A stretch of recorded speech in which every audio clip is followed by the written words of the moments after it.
let's look at this one. Then is a vessel symbol, like this, vessel symbol.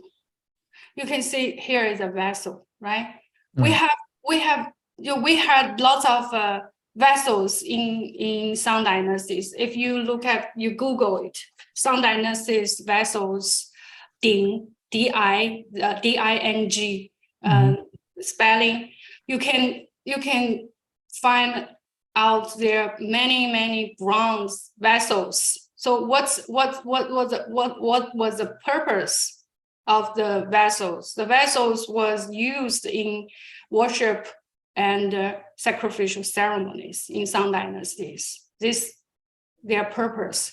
So you have to understand the culture to understand these characters, these symbols. Right.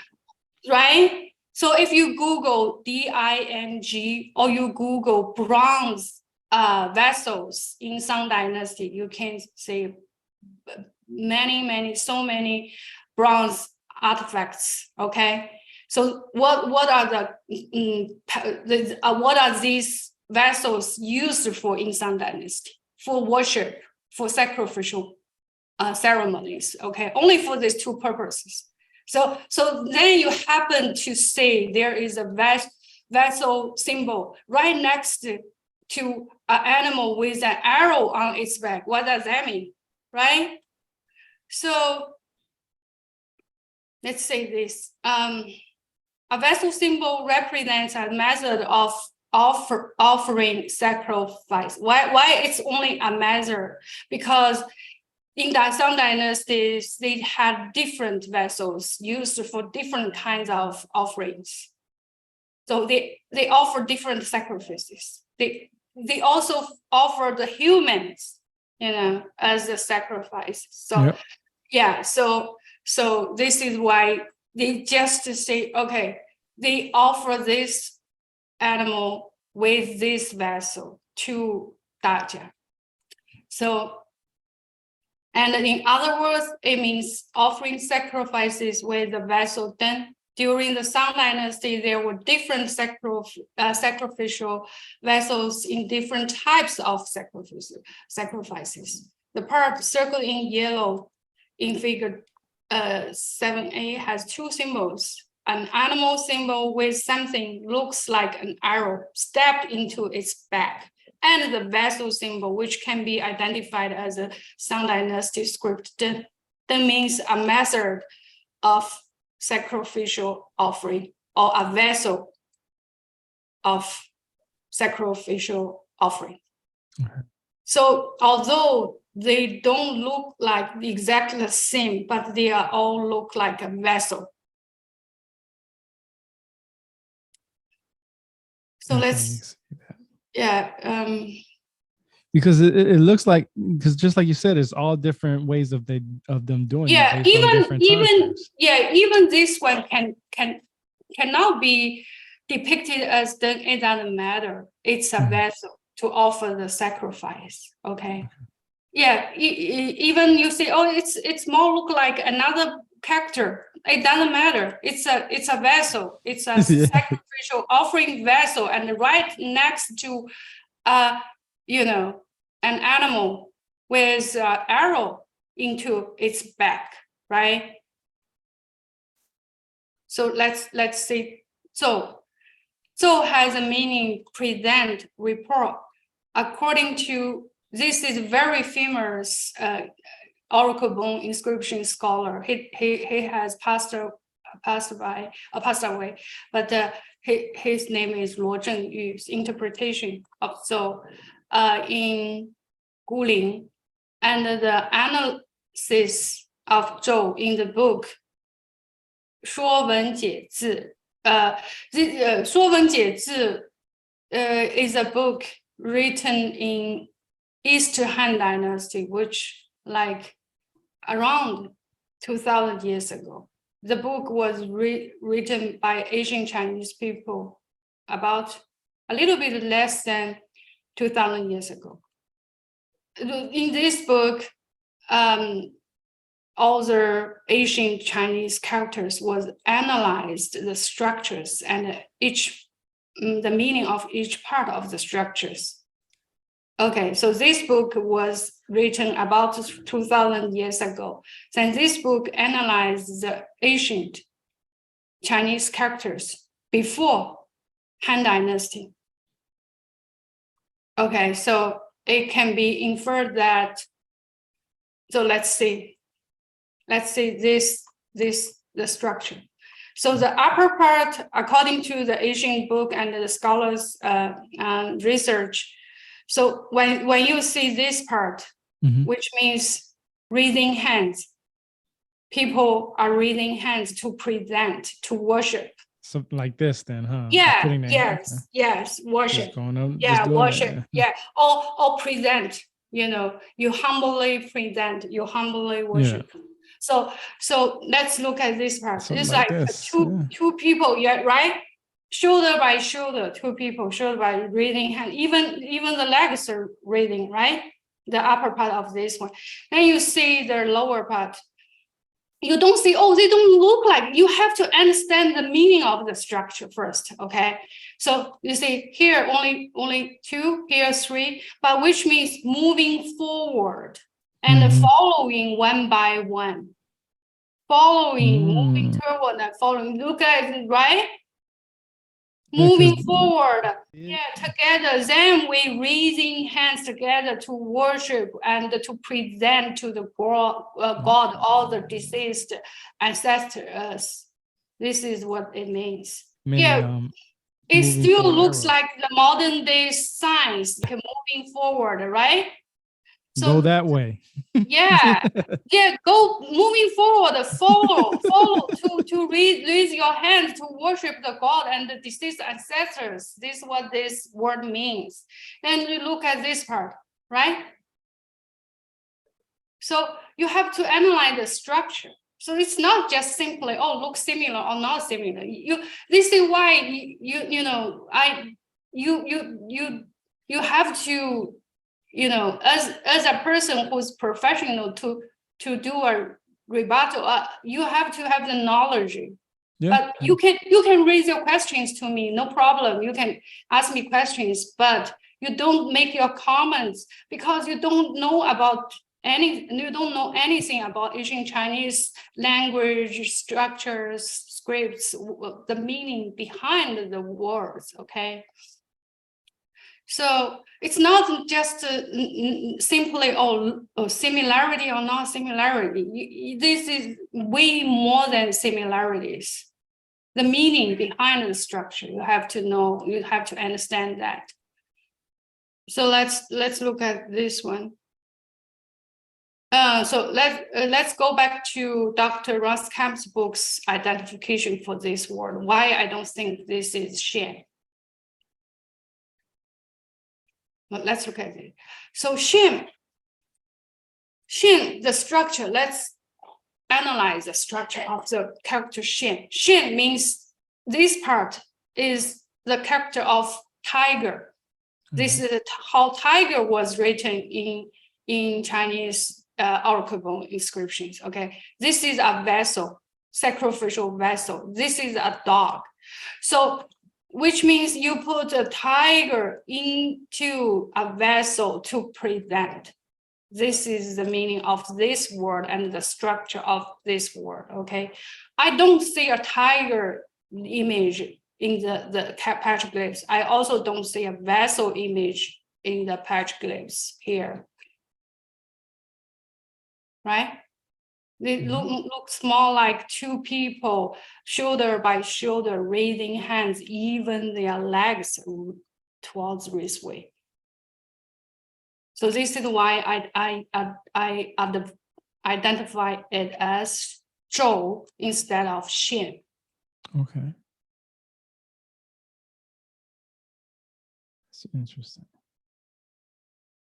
Okay, now let's give a overall interpretation. So, as I said, it should be noted that in American Southwest, petroglyphs of different styles are often seen on the same rock panel, which is caused by people from different periods inscribing petroglyphs on the same spots, like I just explained. As shown in figure 9, figure 9 is here. In addition to the Shang Dynasty scripts, there are also some patterns in lighter color, which should have been inscribed by people in later periods, so they are not in the discussion. So first of all, it should be emphasized again that the contents in oracle bone inscription record the reigning king offering sacrifice, type also, to the deceased king, some kings. So there are two basic types: offering sacrifice to a group of deceased kings and offering sacrifice to an individual deceased kings. So at the top right, the part circled in yellow indicate the theme of this panel, animal sacrifice. Let's see this. So this part, I think it's a depiction. It indicates the theme of this whole panel. So this part tells us all this panel, the whole panel is about animal sacrifice offering with the vessel. Then with this vessel, you don't have necessarily call this. Then you say, oh, maybe this one look more like another character. Okay, fine, but this is a vessel. It's a sacrificial offering vessel. So this is a depiction of the theme. What all of these characters about the sacrificial offering, and not a human offering. It's just an animal offering because there is an animal. So then let's offering sacrifice. No, sorry. The theme of this panel, animal sacrifice. On the top center, the turtle symbol. Oh, I missed the turtle here. Sorry, I'm sorry. The turtle symbol. Okay, here. There is a turtle symbol at the top center on border 1 in 史记龟策列传. It is 龟 means turtle. It's said that in ancient times, including the Shang Dynasty, due to its longevity and strength, the turtle was regarded as sacred and used as a medium communicating between the living people and their god and deceased ancestors. This is why the majority of oracle bone inscriptions are carved on turtle bones, because they think turtle is they thought turtle was a medium communicating between them and their gods or deceased ancestors. This is why. So now you see the turtle gesture on the top center, right here. The turtle symbol represents a medium communicating between the reigning king and the deceased king, Dajia. The reigning king is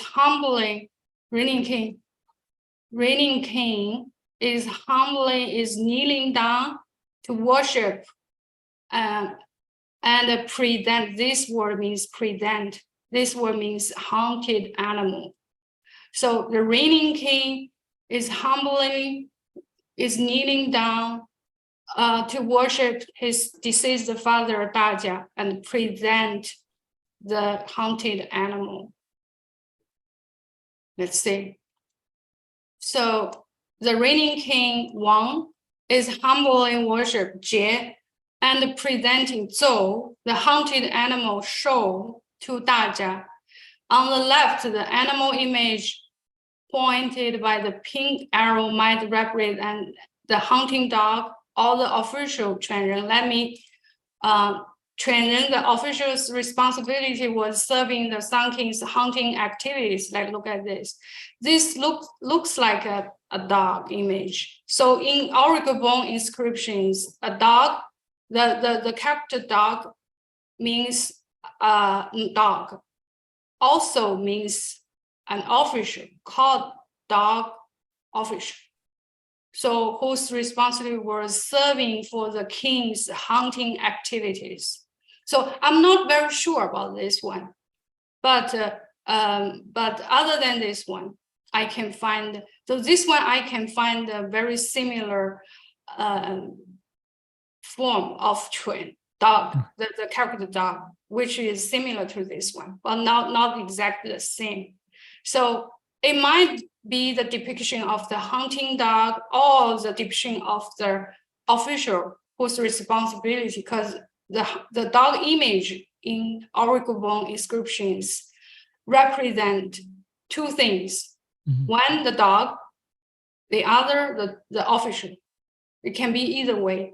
It can be the depiction of a hunting dog when the reigning king is doing the hunting dog was there helping for the hunting, or the official who always accompanied the reigning king in the hunting activities. So yeah, this is why I say so. So at the bottom right, the character gun represents the reigning king's signature. So here, you see, at the right, top right, it's a depiction of the same animal sacrificial offering. Then in the middle is a medium communicating between the reigning king and his deceased father, Daja. Right. So then at the bottom, you don't give your signature on the top because you are the one who's in the lower position than your father, than your deceased father, right? So this is why your father is on the top. You are at the bottom. The reigning king at the bottom. His deceased father is superior to him, and so this is why his signature should be here at the bottom. If I say this word, this character is above Daja, I wouldn't depict it as his son, because it doesn't make any sense. How can you put your son's signature above your father's title, right? But it happened to be at the bottom, at the corner. The right corner at that. Yeah, it's and also the right corner. So yeah, if for example, if the Daja is here at the bottom, then Geng was the son. The son was on the top. It doesn't make sense. I cannot say, oh, this is a sacrificial offering, because how you put the son's title above the father's title, right? But here, the son's title, the son's name right at the corner, at the bottom, then the father's title is on the top. Then even the reigning king cannot be, you can lower than this one, right?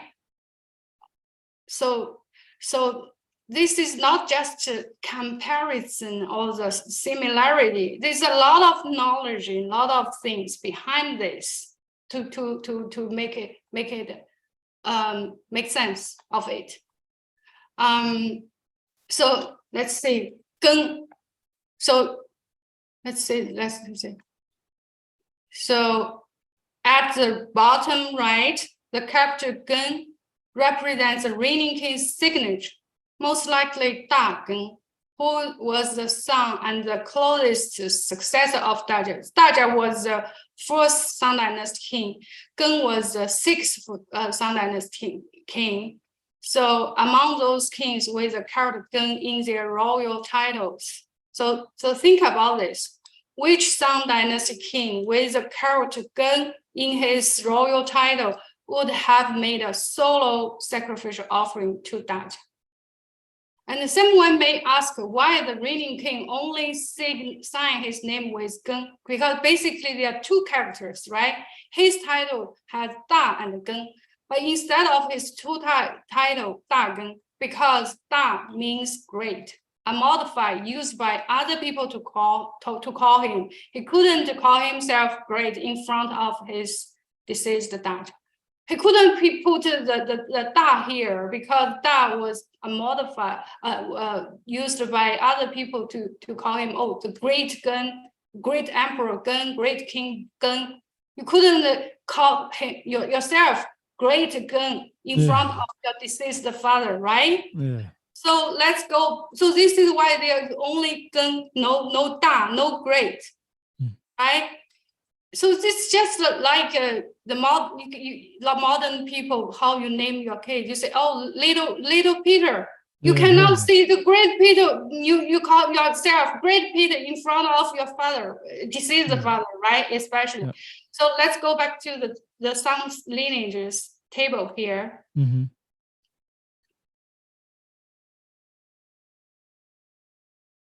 Let's see how many guns in the king's titles. So Dajia is here, then Da Gen is here. He's the first some kings with the character Gen in his titles.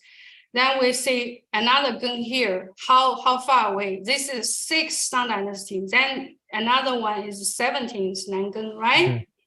Then another one is 19th Pangen, who was the one who relocated the capital city to China. Okay, mm-hmm. So then another gun is 26. All the guns, the earliest one is 17th Shang Dynasty kings. It's so many different kings. But which gun would have given a solo sacrificial offering to Dajia? The best explanation is his son Da Gen, right? But yeah, we can say, oh, maybe someone, maybe Nangen, when he was reading, he sent a missionary team here, then they make a solo sacrificial offering to Dajia. Yes, it could have happened, but let's keep going on to go through this petroglyphs. Okay, so now the boulder 1 is finished. Let's keep seeing, looking at the boulder 2, number 2. Okay. So according to the form of Da and the Jia, we just take a look again. Okay, Da and the Jia.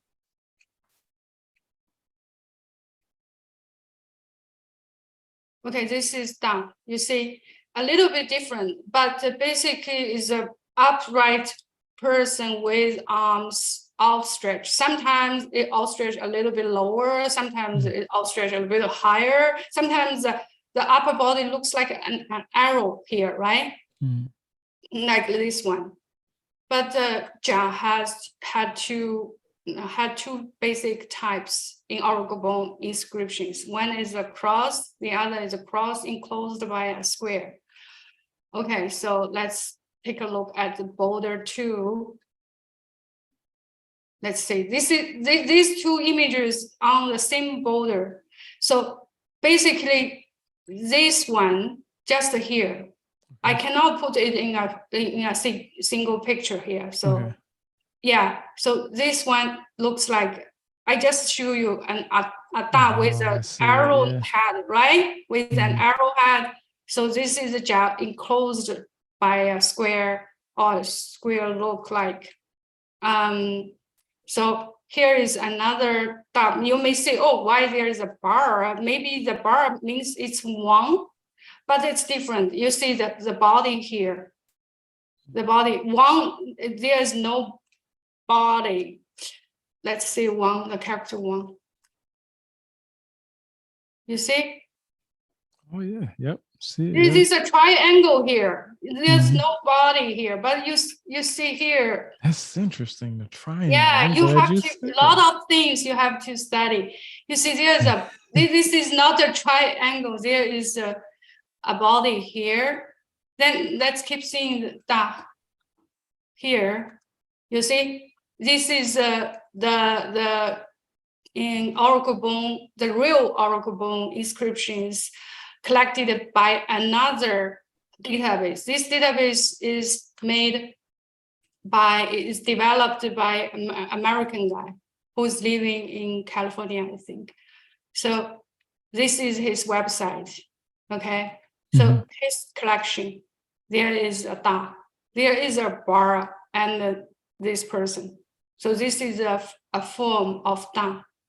in real oracle bone inscriptions. So you see here is an arrowhead. It's interesting because the triangle, the triangle is almost it has a lot of different meanings, and one of them is for cosmic symbolism. Yeah, I think in different cultures, different tribes, the symbol had different meanings in ancient times. So when you see something similar, you cannot say, oh, they are the same thing, but you have to put them in the systematical context to interpret or depict them, right?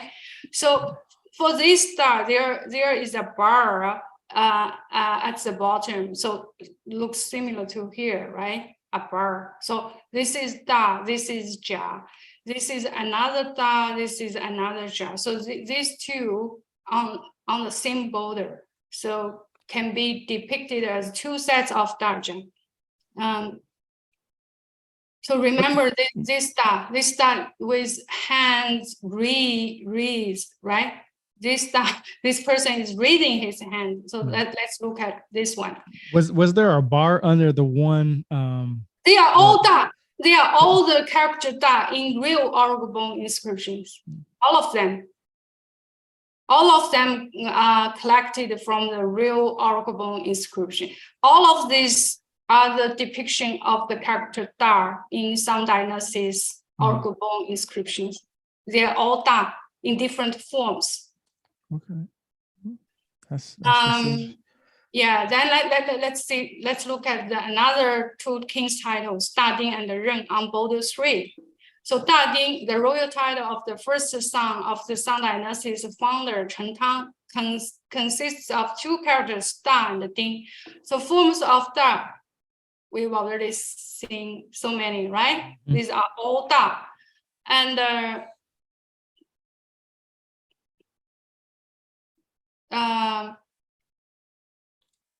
Ding is represented as a tiny square or circle or diamond shape in the Song Dynasty's inscriptions. So let's say this is a real, some forms, examples of forms of Da Ding in real oracle bone inscriptions. So this is Da, you see different Da. Then different thing, it's like a tiny square or tiny circle. This looks more like a tiny circle. This one looks more like a tiny square, right? Then let's see another thing. It's down here.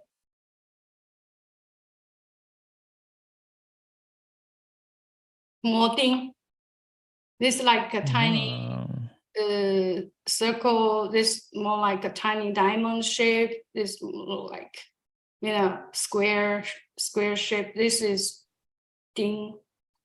So Ding in modern time, its meaning is nail.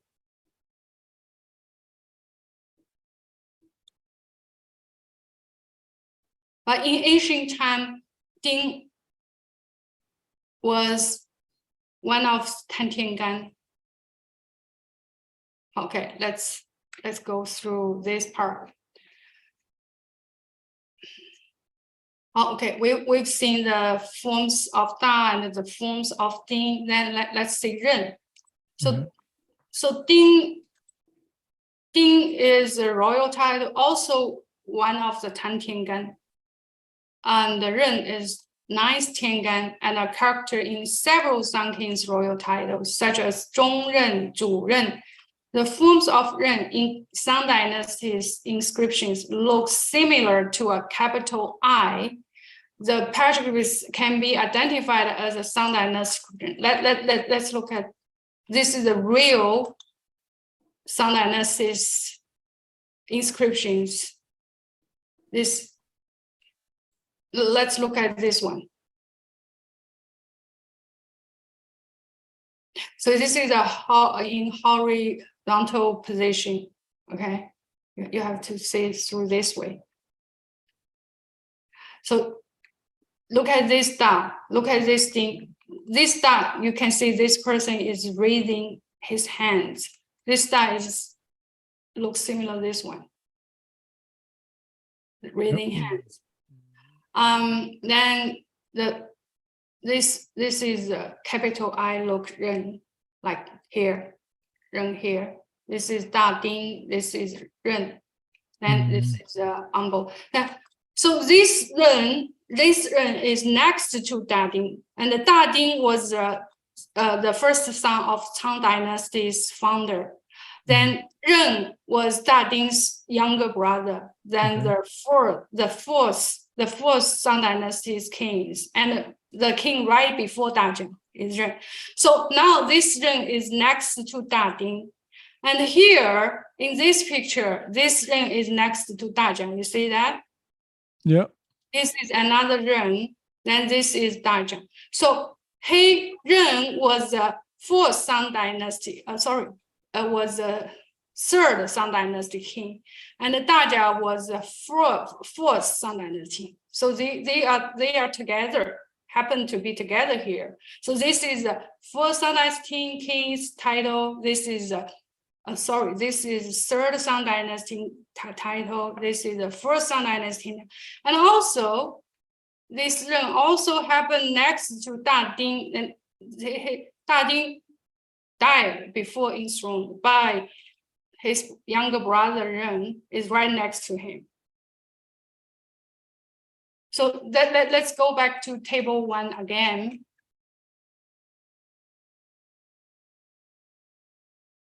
Da Ding died. One of his brother was his immediate successor. Then this Song Ren was next successor, and his king right before Dajia. Then we see on the border, one Ren is next to Da Ding, one Ren is next to Dajia, right? This Ren is in between Da Ding and Dajia. So we see two Rens on two borders. One is next to Dajia, one Ren is next to Da Ding. They were in very close relationship lineage. You see here, so some Chinese scholars said Wai Bing didn't get enthroned, so there's no Wai Bing. So after Da Ding died, his brother Zongren was immediately was a successor after him. Then he was the successor after him, the predecessor before that. So it makes more sense, but I'm not taking this thing because according to Shi Ji, here is the second one. I just put him here, okay? But maybe there is no second one. It makes perfect sense here. So you see the lineage here. Then you see one Ren is next to that. Another Ren here on this board is next to that thing. Okay, then let's keep. Then G means auspicious, indicates the result of divination in oracle bone inscriptions. G is sometimes represented as a cross above a vessel in oracle bone inscription. There's several different forms of G in oracle bone inscription. One of the forms is written as a cross above a vessel, like this.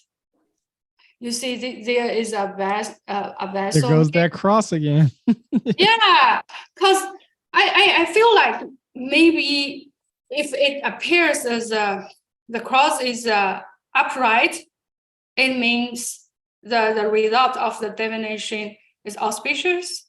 This is my guess, okay?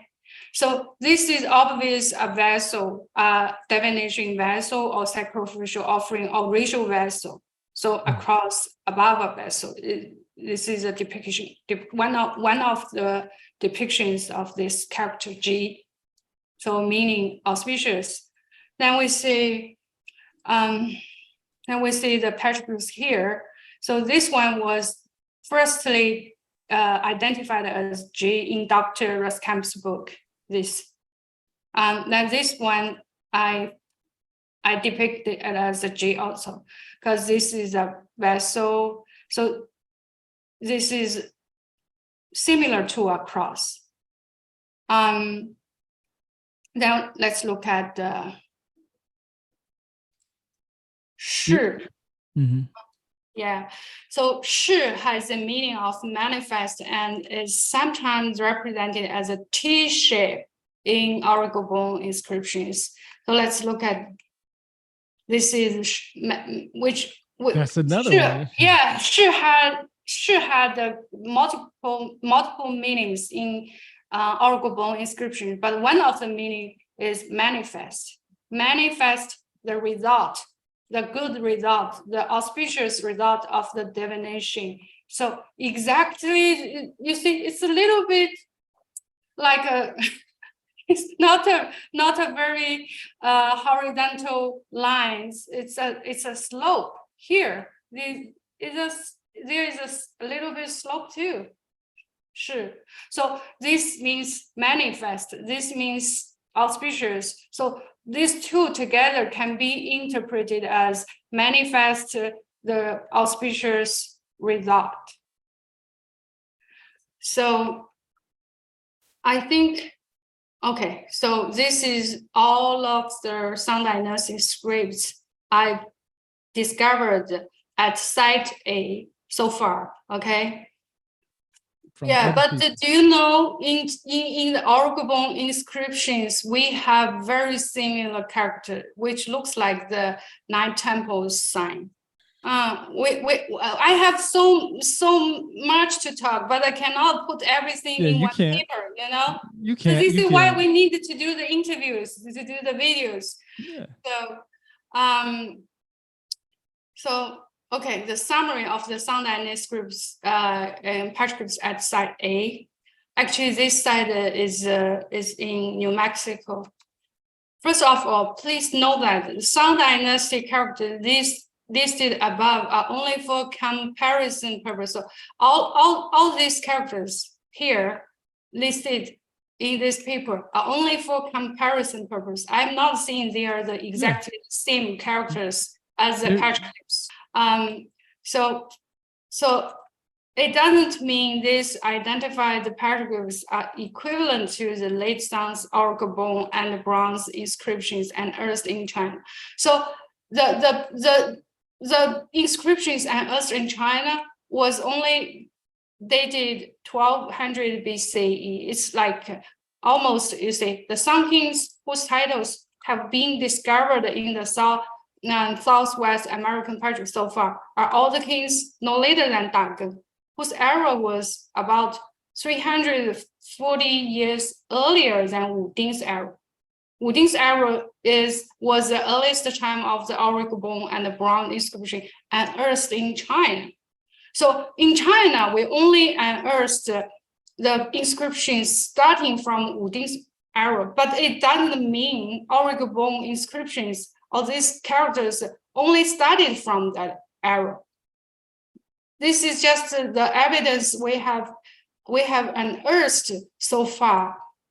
So if people from middle or late Shang periods came to this land, the modern American Southwest, and inscribed these petroglyphs, they should have inscribed the titles of the kings close to their eras rather than inscribing a few of kings' titles in early Shang.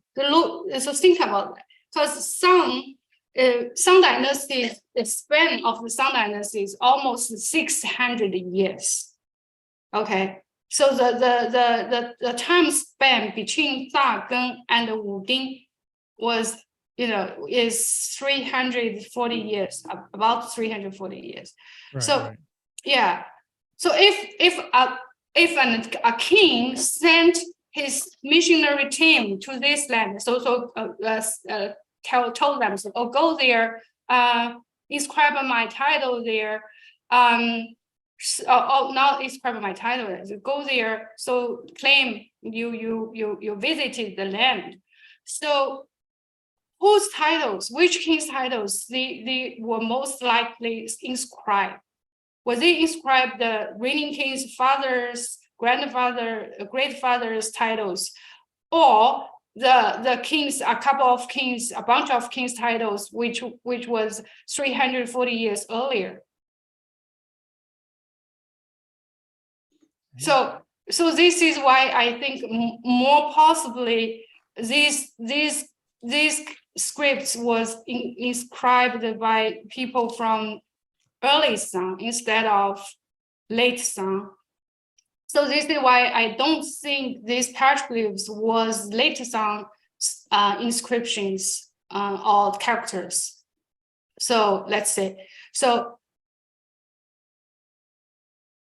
therefore, these petroglyphs should most possibly be the scripts used and inscribed by Shang who lived in early Shang, most likely during the reign of Dageng, as explained above.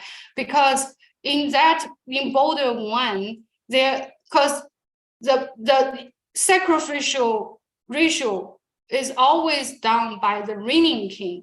Mm-hmm. So if the reigning king's signature is Geng, so which means this thing was done by when Geng was the reigning king in Geng's era instead of any other eras.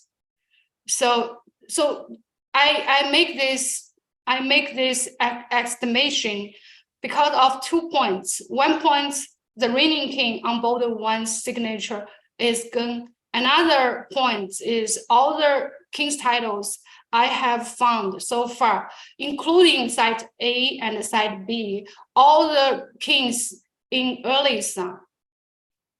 So I think it makes the most sense if the people who visited or inscribed the petroglyphs here were people from early Shang instead of middle Shang or late Shang.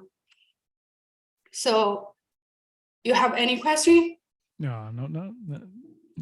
You can imagine how excited I was when I first discovered these petroglyphs. Yeah. You know, when I first matched them with their inscriptions. This also explains that these petroglyphs are consistent with, but not exactly the same as the oracle bone and bronze inscription of the late Shang unearthed in China. And some are very similar, and some are more symbolic, such as the character Den. The character Den basically just looks like a vessel instead of a character, right? Because they are, if they were inscribed by people from early Shang, they were 340 years earlier than the Chinese unearthed oracle bone inscriptions. So they look a little bit more symbolic and primitive here, right? I don't agree with this one at the first glance, but I haven't figured out until the last month I finished the paper. At night, I was already lying on the bed in the bed. Then I said, "Could it be Zhou?" I jumped out from the bed and typed the character in the database, the oracle bone database. Then it jumped out its oracle bone forms. I said, "Oh, yeah, I think There's like a light switch in your head, right?" Yeah. So people, they just don't respect your work. They just took like a couple of minutes scanning your paper, then study say, oh, this is, oh, that. So this is why I do not have any respect to them as well.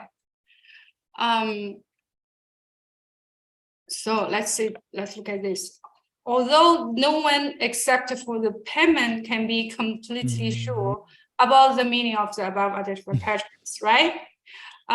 There have been enough reasons to relate these petroglyphs to the Shang and their scripts.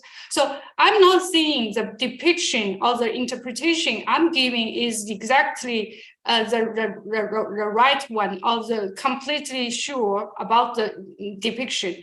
I'm just saying this is a way, or this is the way I try my best to interpret the petroglyphs on these borders. But anyway, firstly, but I do think there are enough reasons to relate these petroglyphs to the sun and their scripts. So why? Firstly, the corresponding Shang Dynasty script character can be fairly matched with petroglyphs, just like the example I gave you earlier.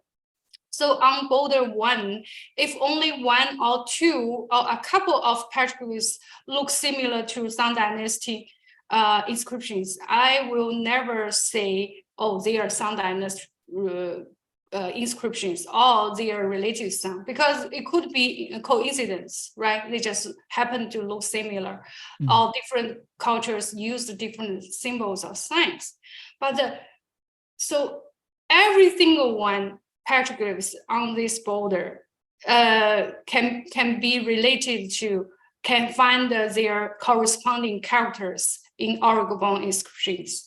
And also, there are 2 Sun Kings titles happen to be father and son, can be discovered in these petroglyphs, right? Also, the scene can be depicted as a sacrificial offering scene, which happen to match perfectly with Shang Dynasty's culture and Orgobon contents, right? So and other than the petroglyphs in the on border 1, there are 3 other borders which can which 2 sets of Dajia's title and the Dading's title and the Ren's titles can all be discovered. So these kings happen to be in the closest lineage in early Shang. So you told me, oh, this is just coincidence. How coincidence could that be? How the coincidence probability could be, right? So if I only see, okay, let me give you an example. If here I only see these 2 without these 2, without this border, if I just discovered this border with these 2, I would never have said, oh, these are related to Sun King's titles or Sun King's characters, because maybe they just happen to be, maybe the Native Americans just inscribed a sign which looks like a capital I, right? Or a person's raising hand, or just a tiny circle next to it. It could be, right? But if you have the systematic evidence, so you have the collective evidence, you have this border with each characters can be matched with Shang Dynasty characters, and also not only characters, also the king's titles and the father and the son's king's titles, right? And you have these 2 more Dajia, which can verify this Dajia, right? Then you find more like Ren, Dading was Dajia's father, Ren was Dajia's predecessor, right? Then you find more the characters related to some divinations, right? Then you still say, oh, this is just similarities or just a coincidence. How much the coincidence probability could be for all of these can be matched at the same site, at the same canyon. So not only this single site. So we have another site, right? Let's see. Firstly, the corresponding Shang Dynasty script characters can be fairly matched with these petroglyphs. Secondly, the royal titles of 4 Shang kings in the closest lineage in early Shang can be identified. Dading was the older brother of the 3rd Shang Dynasty king Zhongren, the father of 4th Shang Dynasty king Dajia, and the grandfather of the 6th Shang Dynasty Dageng. So this is their relationship. And thirdly, these petroglyphs manifest the Sun King's outstanding cultural features, sacrifice, and divination. More convincingly, a great number of these Sun King's royal title and more characters associated with the Sun Kings and their culture can be found in the pictures at another site B. Okay, let's look at the site B. So the new discovery of Shang Dynasty script petroglyphs and the suspected Indus script petroglyphs at site B. Site B is in Nevada.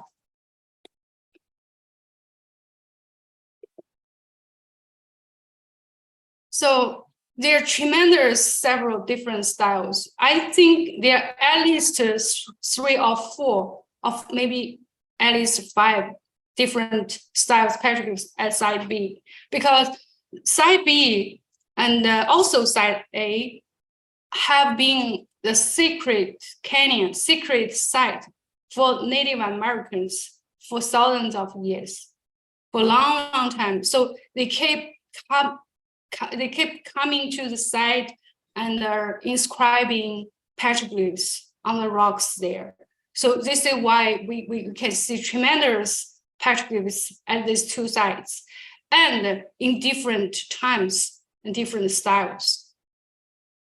The Shang Dynasty script petroglyphs and the suspected Indus script petroglyphs possess some remarkable features.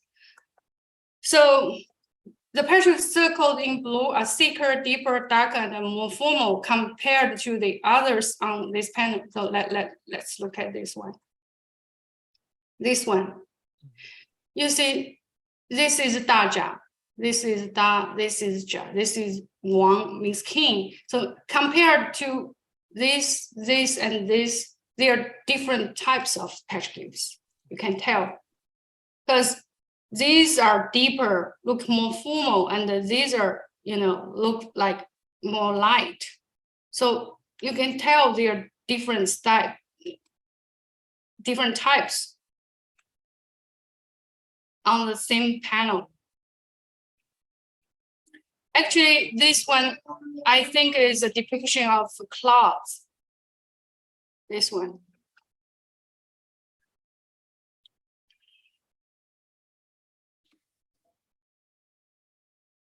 Okay, let's say, as shown in figure 13C, some petroglyphs have been renewed. The trees of darker color can be seen underneath the light color, indicating that these should be much older than they look. Okay, let's look at this one.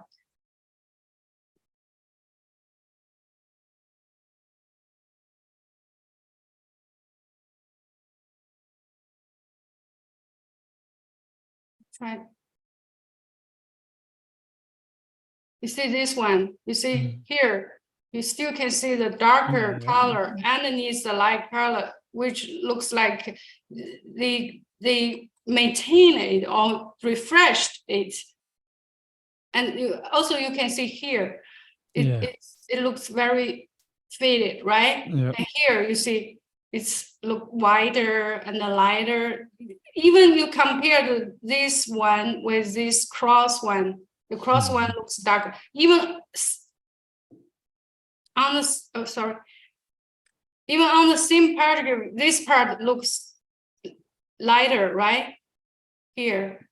So also here you can see the darker color underneath the lighter color. There are spots with dark colors here. So you can see this one. Oh, I think this one, you can see here, this one. This line looks lighter, it's reworked here. So I'm not the only person who say this. So some other petroglyphs researchers also found these features at this site.